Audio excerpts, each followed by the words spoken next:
Let's call today's meeting of the Rules and Open Government Committee to order at 2:01 p.m. Let's start with roll. Davis. Here. Jimenez. Present. Foley. Here. Cohen. Here.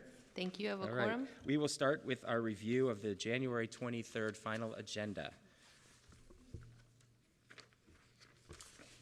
It's scheduled for a 9:30 closed session, 1:30 regular session, and an evening session at 6 p.m. Consent starts on page 5.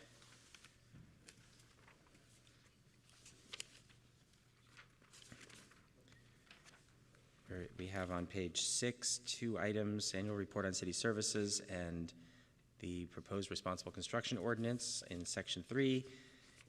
In section 6, we have the a recommended deferral of the REACH Code EV ordinance. La ordenanza, la referencia a la ordenanza. Disculpe, va un poquito rápido. No, she doesn't know, but that's Okay, sorry.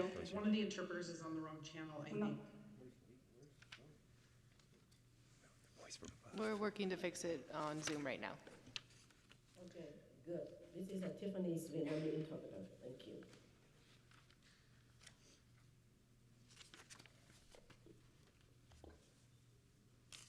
Y yo soy Teresa Mendívil, intérprete en español. ¿Me están escuchando?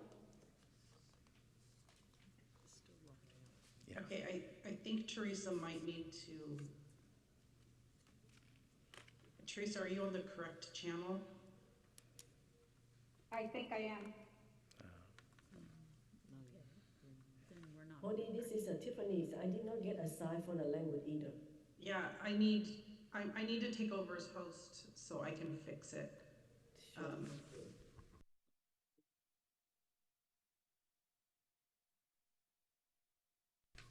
Okay, I think that should be working now. Okay, let's see. Let's continue on page 7, section 8. The establishment of a pedestrian mall on North San Pedro Street will be heard immediately after consent. Section 9, that successor agency item will be recommended for deferral until February 6th. And on land use, we have 3 land use items on page 8 and 9, items 10.2, 10.3, and 10.4, all to be heard after 6 p.m. And also we have to remember we have that study session that is built in to supposedly to occur in the afternoon before the land use session in the evening. So let's go to public comment.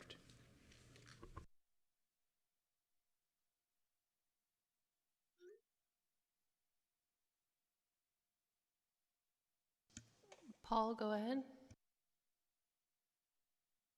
Good afternoon, everyone. Paul Soto from the Horseshoe. First of all, that Willow Glen community benefit, we just need to cancel that, man. You need to bring that up because you know what? They've gotten the lion's share of resources.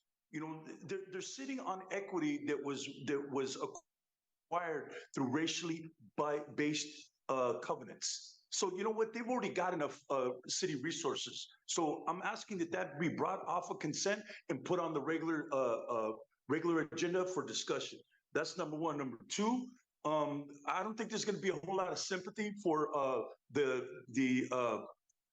freedom of Auschwitz and Birkenau. I don't think there's going to be a whole lot of sympathy for that. So I'm really interested in seeing how that goes down. Because we didn't liberate them so that they can commit genocide against the Palestinians. We didn't do that. So there ain't going to be a whole lot of sympathy for the Jew this time. Thirdly is the San Pedro Square. Now, I'm sick and tired of Tom McHenry thinking that he can use the city council for his piggy bank. Now, this project is going to cost $10 million. $10 million. Those are just the preliminary estimates. Okay, I'm sick and tired of the Fallon House.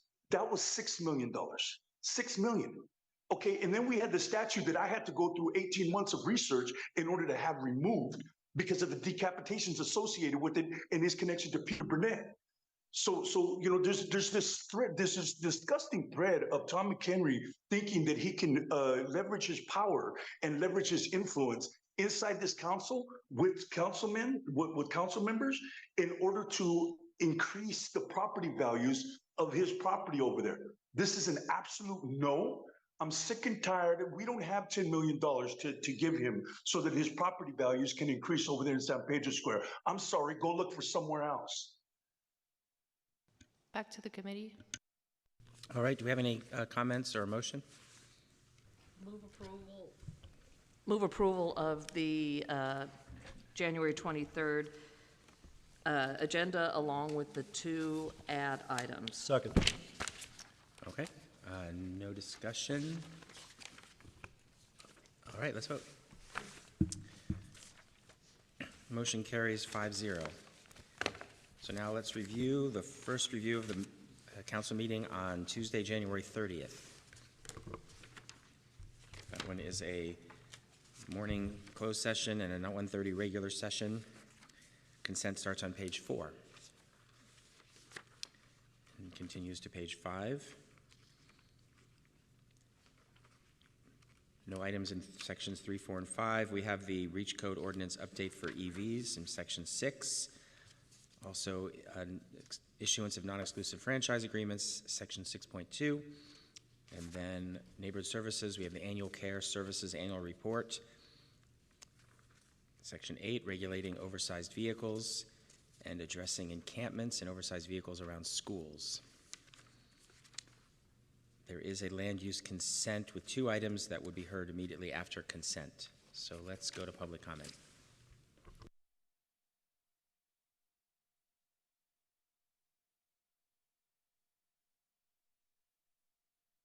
Paul, go ahead.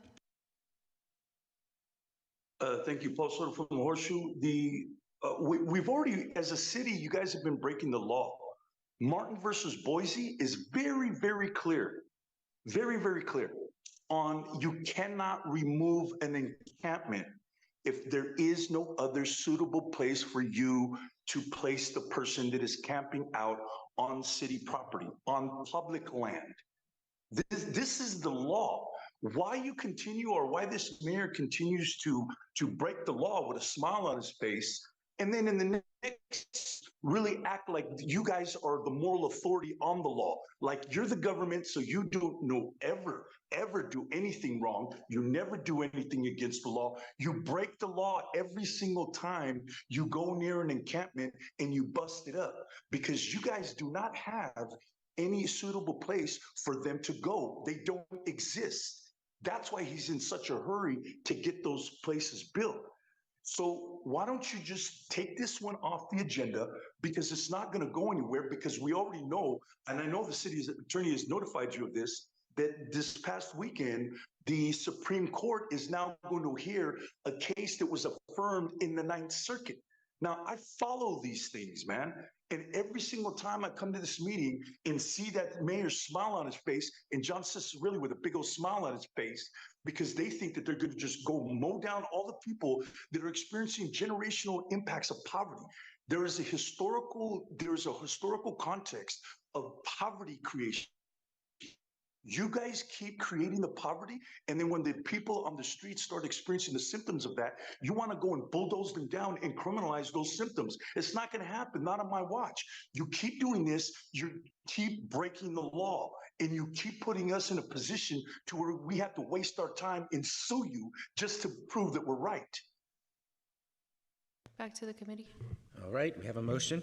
Move approval of the January 30th agenda. All right, there's been a motion and a second. I don't think there's any hands raised, so let's move to a vote.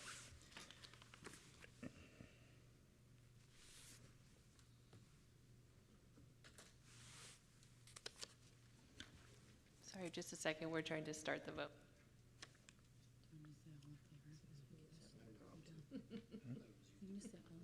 Oh, I guess we can do that, but do we need a roll call if we do it? I guess not. Well, let's.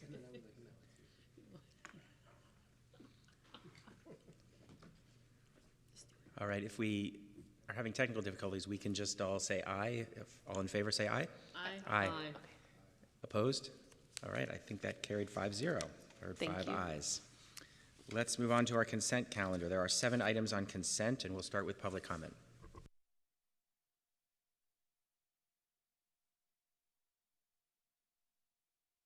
Paul, go ahead. Thank you. Paul Soto from the Horseshoe. I want to start with the public record. I'm talking about attachments of number 2 on the consent. There's a letter in there by a homeowner, not a homeowner, a property owner that he basically rents to people as a business, and he's talking about these retrofitting, the earthquake retrofitting that you guys want to pass an ordinance for. You guys still have not made a very clear assessment as to how many people are going to be victimized, and they are going to be victimized because you're going to have to force the people to move out of those apartment complexes. And I guarantee you that those landlords are not going to guarantee them a place back. They're going to see this as an opportunity to keep those people out. They're not going to be able to afford to come back. And this city is acting like they have absolutely no responsible for that. I don't care if it's state law. Who cares if it's state law? Who cares about the law, period? You guys, so why should we? So what I'm suggesting to you is that you have a very clear analysis done first as to how many people are actually going to be impacted, because it's going to be my community. Once again, you guys are going to stick it to my community, and then you guys are going to sit there with an innocent look on your face, acting like, it was the law. It was the law, so we had to do it. No, I'm putting you on notice now. You better do something about that, because I'm not going to sit here and watch you guys evict people from those pads and they have no means of going back in. And then you sit there with that stupid smile on your face, acting like you're innocent and that you have the law to protect you. The law was never designed to protect criminals like yourselves that commit these kinds of criminal crimes against humanity, putting people on. Back to the committee. All right, thank you. Do we have a motion for the consent calendar? Move approval. Second. All right, been moved and seconded. Let's see if the vote's working. Oh, there you go. All right. Motion carries 5-0. So now we're moving on to item C.1, memo from Councilmember Torres on Measure H status update. Councilmember.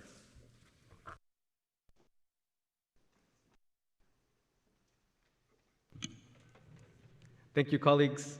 It's always good to be back at Rules, presenting memos, really important.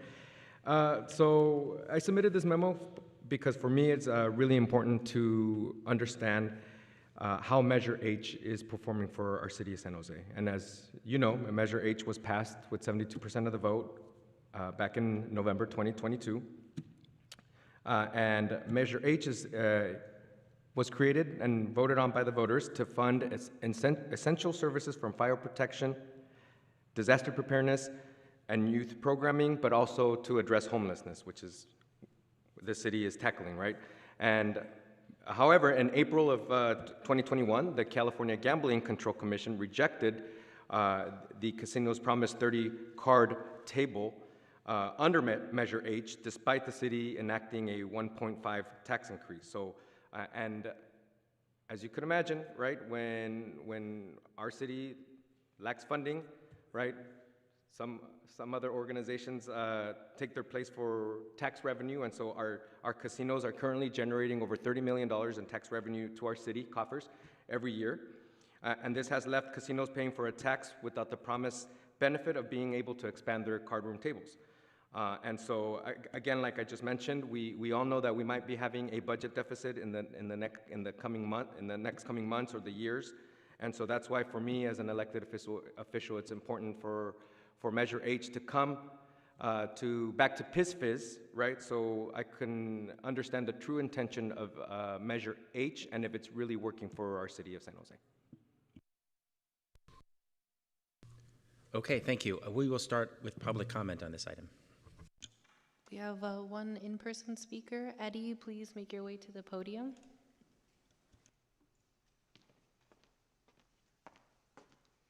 Good afternoon, Mr. Chair, members of the Rules Committee. Thank you for your time this afternoon. My name is Eddie Trong, and I'm here to urge you to move forward Councilmember Torres' memo so that we can have a proper update on Measure H before the PISFIS committee. As Councilmember Torres mentioned, Measure H was approved by the voters in November 2020 with a promise of taxes for tables, increased taxes for extra tables, but the tables never materialized, which means that San Jose is not realizing the full benefits of the tax revenue promised under Measure H. And so we should have a thoughtful public policy discussion at this committee so that we can better understand how we can fulfill the promises made to the voters. Thank you for your time. Paul, go ahead. Paul Soto from the Horseshoe. Personally, I don't ever remember there being an explicit agreement that 30 tables would be increased and that would be the trade-off for the tax measure. Now, I could be wrong on that one, but I don't remember there being any kind of explicit language that there would be some kind of quid pro quo in that sense. The other sense, since we're going to bring up Measure, I'd like to see how that money was being allocated specifically. What has been done specifically with that pot of money? Now, if you're going to come to and you examine the whole measure, don't just parse it out so that the card rooms can argue for their benefit to get those card tables. What I want now that you're putting that on the table, okay, that's fine. I want to know exactly and explicitly how much money has been going to address the homeless issue in the city, because it's really not even a homeless issue. You know what it is? Is that people are experiencing the symptoms of the poverty that's being created in the city. That's what it is. People are experiencing poverty, by which homelessness is a symptom of that. So we need to start characterizing that as a particular symptom of a larger problem. It is a symptom of a problem. It is not a problem in and of itself. The city, by their market rate housing goals, are being met every single year, and it's at the expense of meeting only 25% of ELI and VLI. So if you're going to assess this, I don't want exclusive to the card, because I'm going to be at that meeting, and I'm going to make sure that when you bring your issue to that meeting, that you also bring that data, because I'm going to be looking for it. And if you don't bring it, I'm going to call you on it. Thank you. Back to the committee. Okay. Lee, do you want to give staff perspective on the memo? Sure. Thank you, Chair. Lee Wilcox, Assistant City Manager. We're fine doing an update. The administration and the City Attorney's Office can chime in, but we would recommend going to the full council in closed session because of the current active litigation with both of the card rooms.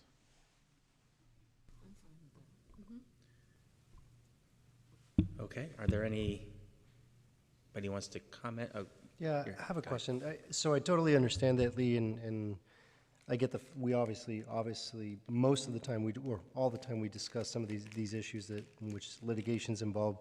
But what I'm curious about is there's no way to carve out components of the discussion that are non-legal in nature, if you will, that can be brought up at public safety, as Councilmember Torres suggested.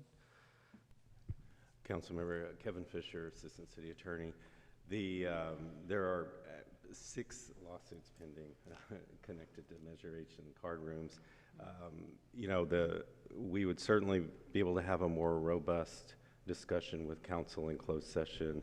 I think we could certainly talk to the manager's office about whether there's elements that could be carved out. It would be a less robust discussion at the PISFIS committee.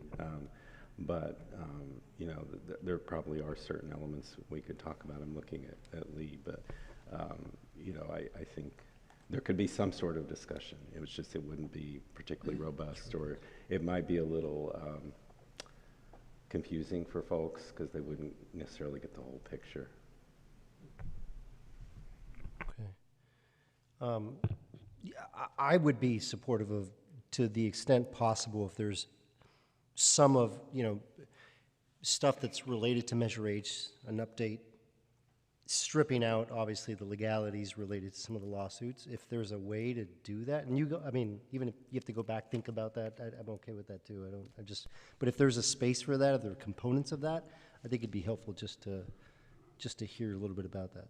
Yeah, and I think through the closed session discussion and talking with Councilmember Torres and the rest of you in closed session, if there's specific elements in that closed session conversation that are relevant and appropriate to then happen at PISFIS, after that discussion, I think the administration is completely open to that.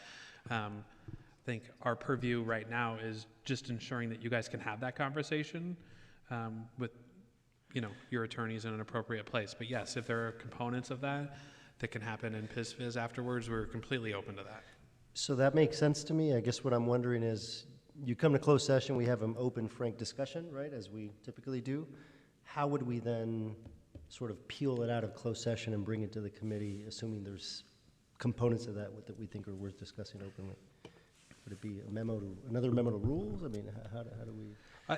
I'd be happy to take direction out of closed session or even a part of the motion here as a follow-up. I think it'd be helpful for us and the attorney's office to really understand what part of Measure H or the status update is it, what's the status of the tables at the state level, or any joint IGR efforts or anything like that might be able to have that kind of conversation.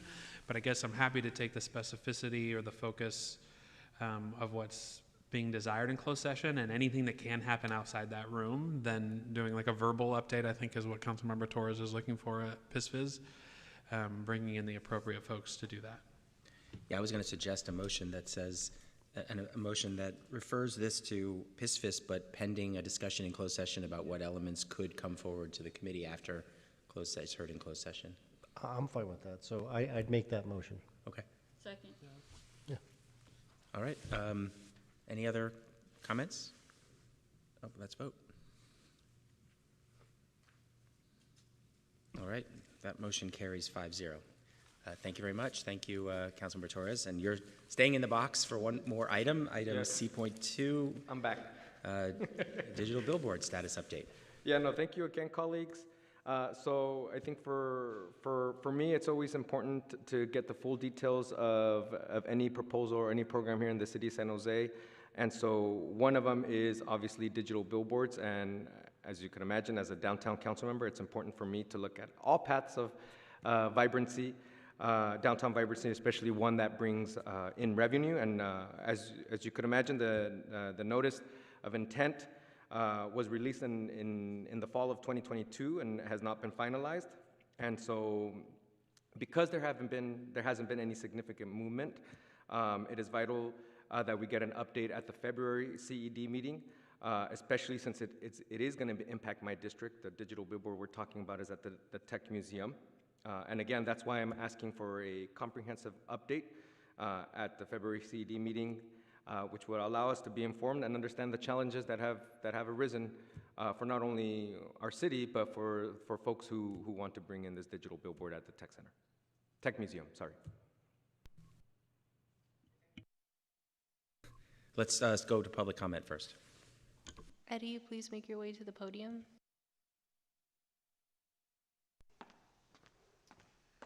Good afternoon, members of the Rules Committee. I'm here again, Eddie Trong, urging you to also support Councilmember Torres' memo to hear a status update at CED Committee. San Jose, for over a year, we have not had any significant update about the status of the digital billboards on 5 city-owned sites. And the more that the city delays taking action on council direction back in fall of 2022 means that the city is missing out on approximately $2.5 billion per year in terms of revenue sharing with the city. And then also the net loss of arts investment and other revitalization efforts into downtown. We should not delay any significant update, and there should be an update at CD about where to move forward from here. And more importantly, it should be in a public forum so that we can have a proper public policy discussion about the ideas and how to move forward, not an info memorandum. Thank you for your time. Thank you. Paul, please go ahead.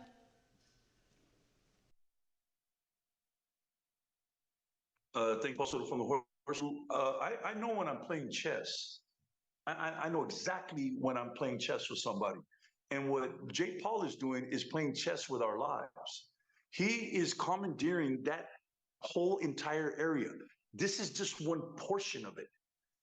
The Park Avenue right there where it connects to Cesar Chavez Plaza, these billboards getting Breeze of Innovation installed in the park, which he's already buying John Cicerelli to do, which Councilman Torres has already been CC'd on. I have that email. So this is all part of a chess game, because in terms of Jay Paul's mentality, he owns that area. He literally owns Park Plaza. That's what he thinks. All he has is his name on a deed with a stamp on it. That's all that means. I don't acknowledge that, because I know how that land was how that land was acquired. So I don't care that he spent all those $1 million. He got burned. He got burned because that land sale is illegitimate because of the way that it was acquired, because of what happened right there at Cesar Chavez Plaza on January 7th of 1851, when Peter Burnett gave that speech that the war of extermination amongst the races will be expected until the Indian race becomes extinct. So we need a historical perspective on that space and on that area. All money isn't good money. I don't care about $2 million. $2 million, peanuts. That's peanuts. You can go ahead and save that. So what I want is for back off that area, because that right there is ground zero. Ground zero for all the decapitations that went on in San Jose, because that's what brought down that Fallon statue. And you got in the Fairmont Hotel, and Tom McHenry tried to put that Fallon statue right there in that space. This is all connected. It's all connected. Back to the committee. All right, thank you. Let's start with Councilmember Foley. Thank you. Thank you for bringing this memo. Initially, the memo said the next CED meeting, which is Monday, and there's not time for us to put this on the agenda. It is appropriate that we have an update at a CED meeting. We often do have an update on billboards, and we haven't heard from them since 2022, as Councilmember Torres said. So I'm happy to move approval of this, subject to it being placed on the CED agenda in February. Second. All right. Thank you. There's a motion, a second. I'm just going to just add to that while they have this discussion, I'm not on the committee, so I won't be there, but there's been some discussion about wayfinding, digital wayfinding, and other things in addition to just the digital billboards on several fixed buildings, and I think the update should include some discussion about where the city's economic development department is on potentially doing that work as well. Seeing no other comments, I will allow us to move to a vote.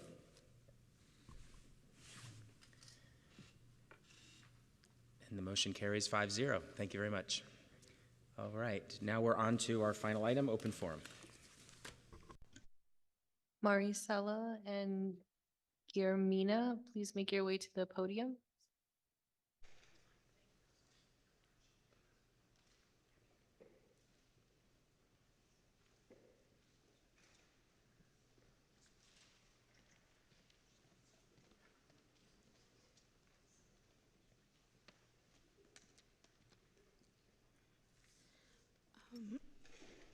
Hola, concejales. Mi nombre es Maricela. And we'll go ahead and give you 4 minutes. The timer's for 2, but we'll do it twice.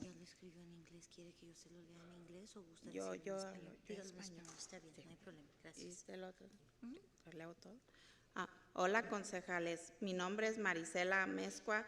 Trabajo como gerente en McDonald's en San José. El mes pasado asaltaron nuestra tienda. Mis compañeros de trabajo llegaron al trabajo temprano. En la mañana encontraron la puerta abierta. Nuestra tienda había sido robada. La seguridad no estaba presente como siempre. Así que esperamos más de 1 hora hasta que llegó la policía e inspeccionaron la tienda. Cuando entramos encontraron un desastre por falta de equipos y cajas registradoras. En otra ocasión, alguien arrojó una botella de vidrio en la cocina. Y tengo mucho más historias como estas, al igual de miles de trabajadores de comida rápida. En nuestra industria, los trabajadores de la comida rápida enfrentan mucha violencia, abuso, y la mayoría de nosotros somos mujeres y madres. Estamos Trabajamos duro para mantener a nuestras familias, pero cargamos con el trauma de las experiencias que pasamos y el miedo de que a la próxima persona enojada nos ataque. Necesitamos formación de seguridad adecuada para nuestras voces. Aporte debe ser aparte del proceso, porque cuando se lo dejamos a un propietario, a menudo contratan seguridad no capacitada y poco confiable, que nos hacen su trabajo. En mi tienda rara vez vemos guardias de seguridad, a pesar de que nos dicen que los contrataron. Han llegado al punto de que muchos de nosotros nos preguntamos si simplemente mintieron acerca de la contratación de seguridad. También necesitamos capacitación sobre los derechos de los trabajadores en todas las tiendas de comida rápida de la ciudad, para que todos en nuestra industria puedan saber que tienen derecho a hablar cuando no se sienten seguros, sin temor a represalias. Nuestra seguridad no puede seguir siendo ignorada. Somos trabajadores que trabajamos duro para nuestra familia y nuestra comunidad. Gracias por apoyar a los trabajadores de comida rápida y escuchen nuestras historias. Esperamos que todo continúe. We need to do the translation. I'm sorry, your time's up. It's fine. She wrote it out, so I'll go ahead and read it out loud. I apologize. Thank you. Okay. Hello, council members. My name is Marisela Amenesqua, and I am the manager of McDonald's in San Jose. Last month, our store was broken into. My co-workers came in early in the morning to find our doors open. Our store had been robbed. Security wasn't pleasant, as always. We waited for over an hour for the police to arrive and to come to carry out the inspection. When we went inside, we found a mess of our equipment was missing, cash registers were gone. Another time, a person threw a glass bottle into the kitchen. I have many more stories such as those, and for thousands of fast food workers. In our industry, fast food workers face so much violence and abuse, and most of us are women and mothers. We work hard to provide for our families, and we carry trauma back from the experiences that we go through and the fear that the next angry person will attack us. We need training and proper security, but our voices and input must be part of the process. Okay, that's 4 minutes. Thank you. Yeah.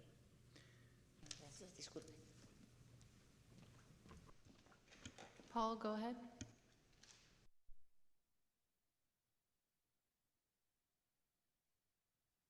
Thank you, Paul Soto from the Horseshoe. Hearing things like that just pisses me off, because there are council members on this committee that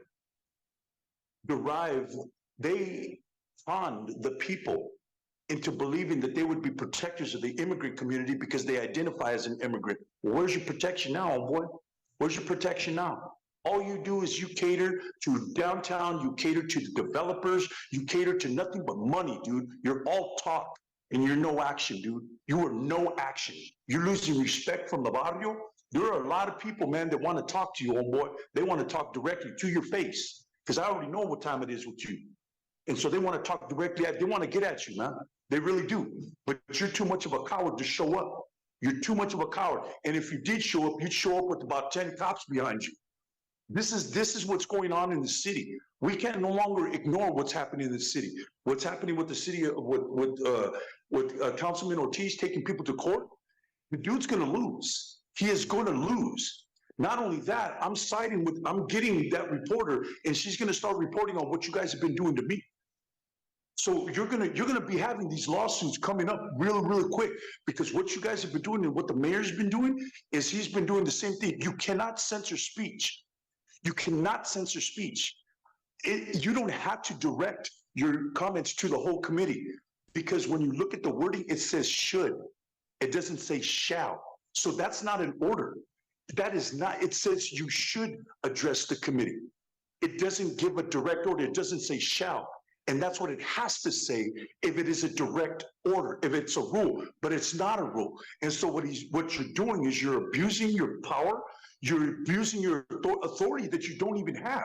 You don't have the authority to censor speech of a citizen of the United States. That in itself is against the law. And so why do you keep breaking the law? I think we might have one additional open forum comment. We're just double checking.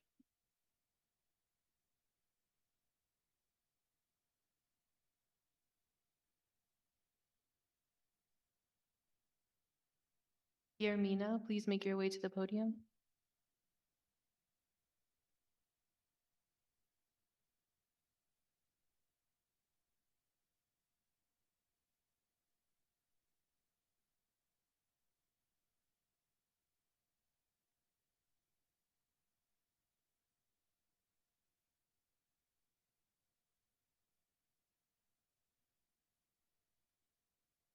Buenas tardes, mi nombre es Guillermina Blancas. Yo trabajo para el McDonald's aquí en San José, California. Yo metí complaint con la lucha por 15 porque el aire acondicionado no servía y siempre estaba muy caliente.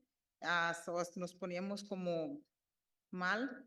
Y ahorita, ya desde que estoy con ellos he sabido defender mis derechos, sé cómo hablar con mis patrones de todo lo que nos está mal o está bien, y ahora ya los patrones nos escuchan qué es lo que queremos, qué es lo que pidemos, y pues quisiera que todas las personas de comida rápida sepan defender sus derechos, que hablen con sus patrones lo bueno y lo malo para que estemos bien en nuestros trabajos. ¿Cómo se llama el lugar otra vez? McDonald's.